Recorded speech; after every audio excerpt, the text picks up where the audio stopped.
you are fine. Here we are learning science of class 3 and it's on page 13. तो आज हम class 3 के science का lesson number 3 पढ़ने लगे हैं जिसका टाइटल है द ह्यूमन बॉडी, इंसानी बॉडी। तो आज का चैप्टर तो बहुत ज़्यादा इंटरेस्टिंग है और होप सो आप लोग इसको ध्यान से सुनेंगे और ध्यान से समझेंगे क्योंकि ये हमारी बॉडी के बारे में है और अपने बारे में जानना तो सबको ही अच्छा लगता है कि हमारे इंटरनल पार्ट्स उनके हमारे बॉडी फंक्शंस मतलब क्या क्या जॉब्स परफॉर्म करते हैं। सो आप लोगों ने अपना पूरा ध्यान इधर रखना है। Okay, so let's get start. सबसे पहले हम लोग ऑब्जेक्टिव्स पढ़ लेते हैं कि इस चैप्टर में हम क्या सीखेंगे और हम क्या पढ़ने लगे। फर्स्ट ऑफ ऑल तो हम इसमें सेल्स, टिश्यूज़ और ऑर्गन्स के बारे में पढ़ने लगे हैं कि ये क्या होते हैं और उनके फंक्शंस क्या क्या हैं ह्यूमन बॉडी के अंदर। सेकेंडली डिफरेंट बॉडी सिस्टम्स के बारे में पढ़ेंगे, उनकी पिक्चर्स को देखेंगे, मतलब उनकी पिक्चर्स का इस्तेमाल करेंगे और उनके डिफरेंट जो पार्ट्स मतलब उनकी जो वर्किंग है वो हम बताएंगे और उसके बारे में पढ़ेंगे। और उसके बाद लास्ट में हम कुछ ह्यूमन बॉडी सिस्टम्स के बारे में पढ़ेंगे। तो हम अब रीडिंग स्टार्ट करते हैं। The human body is a complex but an amazing machine. Just like a machine, our body is made up of many different parts called organs and their basic unit is a cell. यहाँ बात हो रही है कि जो हमारी human body है वो बिल्कुल एक मशीन की तरह है। कहने को तो हम ह्यूमंस हैं लेकिन बिल्कुल एक मशीन की तरह है। हम बिल्कुल एक मशीन की तरह काम करते हैं और उसी तरह हमारे अंदर बहुत से डिफरेंट पार्ट्स, जैसे एक मशीन के अंदर डिफरेंट पार्ट्स होते हैं, जैसे कि एक मोटर होती है, इंजन होता है, ये सारी चीज़ें मशीन में होती हैं। वैसे ही हमारे भी डिफरेंट बॉडी पार्ट्स हैं जो कि हमारी ह्यूमन बॉडी को चला रहे हैं, ठीक है। और इन पार्ट्स को ऑर्गन्स कहते हैं। और यहाँ सबसे मेन जो बेसिक पार्ट है इन सब का वो क्या है? सेल। सेल के बारे में बात करते हैं अब। Cell it is the basic unit of all living things. ये तमाम जानदारों की बेसिक मतलब तमाम जानदारों की जो कह लो कि बुनियाद है। The human body is compose of millions of cells. जो ह्यूमन बॉडी है वो मिलियंस ऑफ सेल से मिलकर बनी हुई है। They provide structure for the body. ये बॉडी को एक स्ट्रक्चर प्रोवाइड करती है। Take in nutrients from body and carry out important function cell group together to form tissues.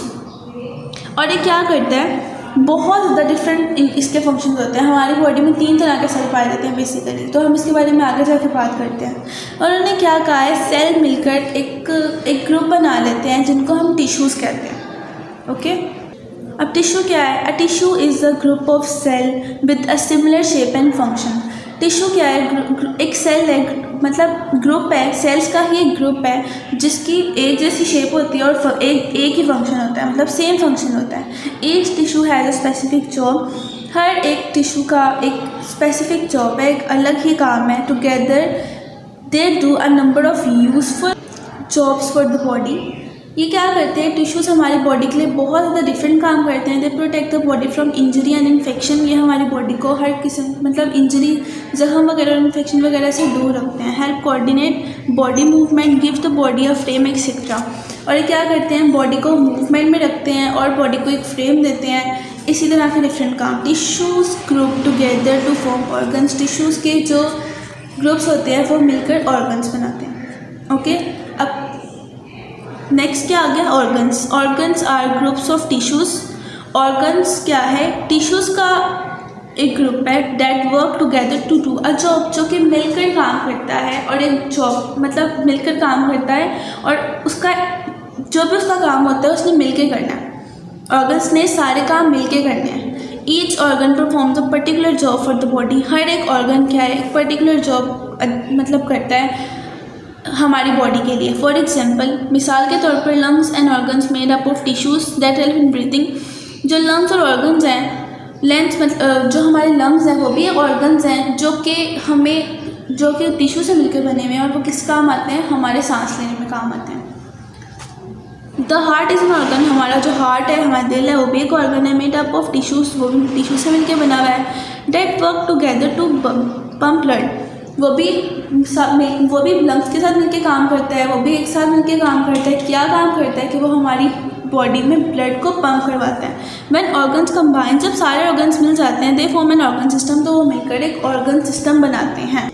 सो यहाँ पे अब तक बात हो चुकी है हमारी ह्यूमन बॉडी की। ह्यूमन बॉडी में क्या है कि जी हम एक मशीन की तरह है, हमारी बॉडी में डिफरेंट पार्ट्स हैं। तो सबसे पहले हम बात हुई थी कि सेल क्या है, एक बेसिक यूनिट है लाइफ का, बॉडी पार्ट मतलब इंसान की ज़िंदगी का बेसिक यूनिट है cell. Okay, millions of cells हमारी बॉडी में काम कर रहे हैं। सेल्स का ग्रुप मतलब सेल्स जब मिलके ग्रुप बनाते हैं तो वो टिश्यूज़ बनाते हैं। टिश्यूज़ जब मिलके ग्रुप बनाते हैं तो उनका एक जो ग्रुप होता है वो क्या होता है, ऑर्गन।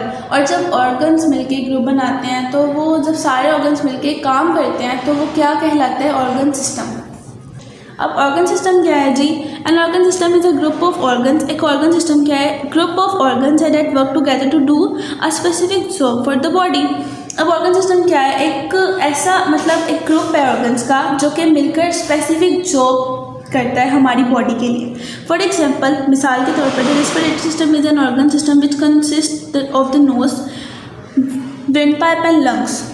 अब जो हमारा रेस्पिरेटरी सिस्टम होता है वो किस पे कंसिस्ट करते हैं, नोज़ पे, विंड पाइप पे और लंग्स पे। अब नोज़ तो हमें पता है जिससे हम मतलब हम अगर माउथ हमारा बंद हो तो हम नोज़ से ही सांस लेते हैं, जिससे हम क्या करते हैं, ऑक्सीजन को इनहेल करते हैं और कार्बन डाइऑक्साइड को रिलीज़ करते हैं। ओके, विंड पाइप के इसकी मदद से हम क्या करते हैं, सांस ले सकते हैं। और लंग्स क्या है, सांस, वो हमें सांस लेने में मदद करती है। तो ये सारा क्या है, हमारा रेस्पिरेटरी सिस्टम। ये क्या है, ऑर्गन सिस्टम की एक एग्जाम्पल है। The human body consist of so many organ system. जो हमारी ह्यूमन बॉडी है वो बहुत ज़्यादा इसी तरह के ऑर्गन सिस्टम से मिलकर बनी है। One such system is the musculoskeletal system. It is composed of muscles and the skeleton. इसी तरह का एक सिस्टम है जिसको हम क्या कहते हैं, मस्कुलोस्केलेटल सिस्टम, जो कि मसल्स और हमारे स्केलेटन पे बेस होता है, मतलब कि कंपोज करता है। सो ये क्या था, स्केलेटन क्या होता है, हमें पता है कि हमारी जो बॉडी है वो डिफरेंट बोन्स से मिलके बनी है। सारी हमारी बॉडी में बोन्स हैं, 206 बोन्स हैं हमारी बॉडी में। उसके और बोन्स जो हमारे मतलब जो बोन्स हैं वो मिलके क्या बनाती है, एक स्केलेटन बनाती हैं, और उसके साथ मसल्स। तो ये दोनों जब मिलके काम करते हैं उसको मस्कुलोस्केलेटल सिस्टम कहते हैं। ये भी हमारा एक ऑर्गन सिस्टम है। Okay, next, do you remember how many bones an adult has in his और हर स्केलेटन। आपको पता है कि एक अडल्ट है उसमें कितनी बोन्स होती हैं, अभी मैंने बात की 206। ओके, जब न्यूबॉर्न बेबी पैदा होता है तो उसकी 300 बोन्स होती हैं, और उसके बाद उनमें जॉइंट्स आ जाते हैं। तो जैसे जैसे बेबी बड़ा होता है और वो एक एडल्ट एज में जाता है तो उसकी बोन्स कितनी हो जाती हैं, 206, क्योंकि उसके जॉइंट्स एक साथ मिल जाते हैं। तो ये बात आपने याद रखनी है। Next, the skeleton provides the framework for the body. जो स्केलेटन होता है वो क्या करता है, हमारी बॉडी को एक फ्रेम देता है। Muscles in coordination with bones help in the movement of the body. और जो मसल्स होते हैं वो बोन्स के साथ कोऑर्डिनेट करते हैं और हमारी बॉडी को मूवमेंट में लेके आते हैं।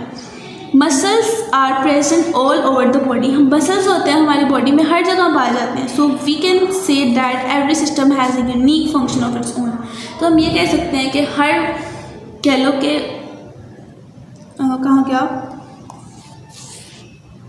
So we can say that every system has a unique function of its own. तो हम ये कह सकते हैं कि हर सिस्टम का एक अपना ही फंक्शन है, ठीक है। But all organ systems work together. लेकिन जो सारे ऑर्गन सिस्टम्स होते हैं वो एक साथ काम करते हैं to keep our body up and running. तो हमारी बॉडी को भगाने में और हमारी बॉडी को तेज मतलब सही रखने में। Let's have a details look at the some of the organ systems. और इसके बाद हम अब बात कर लेते हैं इसी तरह के कुछ और ऑर्गन सिस्टम्स के बारे में। अभी तक हमने बात की है रेस्पिरेटरी सिस्टम के बारे में, नेक्स्ट मस्कुलोस्केलेटल सिस्टम के बारे में, और अब इससे ज़्यादा हम ऑर्गन सिस्टम्स के बारे में बात करते हैं ताकि आपको डिटेल में पता लग सके सब कुछ। अब हमने बात की थी रेस्पिरेटरी सिस्टम की, तो उसमें हमने क्या पढ़ा था, उसमें 3 चीज़ें होती हैं, नोज़ होती है, विंड पाइप होता है और लंग्स होता है। तो अब उसमें डिटेल बता दिया उन्होंने, हम डिटेल में पढ़ते हैं। इन एज मैंशनड अर्लियर, इससे पहले उन्होंने मेंशन कर दिया the respiratory system consist of the nose, wind pipe और लंग्स। वही बात कि जो रेस्पिरेटरी सिस्टम होता है वो नोज़, विंड पाइप और लंग्स पे कंसिस्ट करता है। इट हेल्प्स इन ब्रीथिंग, जो कि सांस लेने में मदद करते हैं। The air we inhale is not always pure. जो भी एयर होती है, जो हवा में हम इनहेल करते हैं, वो हमेशा क्या होती है, प्योर नहीं होती, साफ़ नहीं होती। It needs to be clean, उसको साफ़ होने की ज़रूरत होती है। Moistured and warm before going to the lungs, उसको हमारे लंग्स तक जाने से पहले साफ़ सुथरा और बिल्कुल गंदगी से पाक होने की ज़रूरत होती है ताकि हमारे लंग्स पे कोई भी बुरा इफेक्ट ना पड़े। The cleaning and moistening process is done by hair moving a sticky substance called mucus. It is present in the nose. तो हमारी जो नोज़ है उसके अंदर आपको पता है कि हेयर्स होते हैं, कुछ बाल होते हैं। ओके, ये किस लिए हेल्प होते हैं, मतलब क्या मदद करते हैं कि जब हम लोग कोई भी एयर मतलब हम लोग सांस लेते हैं तो हमें तो पता है कि काफ़ी जगहों पे ऐसा होता है कि जो हवा होती है वो साफ़ नहीं होती। तो क्या होता है कि हम जब सांस लेते हैं तो जो हमारे जो नोज़ के जो बाल होते हैं वो हेल्प करते हैं कि जो हम लोग इनहेल कर रहे हैं, जो भी ऑक्सीजन हम अंदर लेके जा रहे हैं बिल्कुल साफ़ हो। तो वो क्या करते हैं, जो गंदगी होती है, जो भी कोई पोल्यूशन मतलब टाइप कुछ भी होता है तो वो वहीं पे उसको स्टॉप कर देते हैं और सिर्फ हम साफ़ हवा को ही बॉडी के अंदर लेके जा सकते हैं, अपने लंग्स तक पहुंचा सकते हैं। तो ये बहुत अहम मतलब बहुत इम्पोर्टेंट रोल है इनका, ये भी एक फंक्शन ही है ना। The inhaled air contains oxygen which is necessary for life. तो जो हम एयर को इनहेल करते हैं वो ऑक्सीजन होता है जो कि हमारी बॉडी के लिए बहुत ज़रूरी है। The oxygen enters the wind pipe opening of the nose through nostrils and finally reaches the lungs. Here the oxygen mixes with the blood in the lungs and makes the body rich in oxygen. At the same time carbon dioxide is removed from the blood which is then carried back through the respiratory tract and finally exhaled. तो वही बात कि जब हम उस हवा को अंदर लेके जाते हैं तो हमारे जो नोज़ के बाल होते हैं वो गंदगी को वहीं रोक लेते हैं और सिर्फ हम ऑक्सीजन को अंदर लेके जा सकते हैं हमारे लंग्स तक, क्योंकि ऑक्सीजन हमारे लिए बहुत ज़रूरी है हमें ज़िंदा रखने के लिए। और जो हमारी कार्बन डाइऑक्साइड होती है जो हमारी बॉडी के अंदर जो फजूल मतलब जो भी होती है हवा वगैरह वो बाहरी वो जो हमारे जब हम ऑक्सीजन को इनहेल करते हैं तो वो ऑटोमेटिकली कार्बन डाइऑक्साइड को बाहर एक्सहेल कर देती है, मतलब बाहर की तरफ धकेल देती है और निकाल देती है। नेक्स्ट यहाँ बात हो रही है द डाइजेस्टिव सिस्टम के बारे में। The digestive system contains of the mouth, food pipe, stomach, small intestine, large intestine and anus. तो जो हमारा डाइजेस्टिव सिस्टम होता है वो किन 6 चीज़ों पे कंसिस्ट करता है, mouth, food pipe, stomach, small intestine, large intestine and anus. When we eat food, जब हम खाना खाते हैं, it is chewed and mixed with saliva। तो जो खाना हम खाते हैं वो हम चबाते हैं और वो saliva में मिक्स हो जाता है। अब watery fluid in our mouth, हमारे मुंह के अंदर जो watery fluid होता है and pass into the food pipe, और फिर उसके बाद जो खाना होता है वो food pipe के अंदर से गुजरता है। Food enters the stomach from the body pipe। Food होता है जो एंटर होता है स्टमक के अंदर किसकी मदद से, एक मिनट,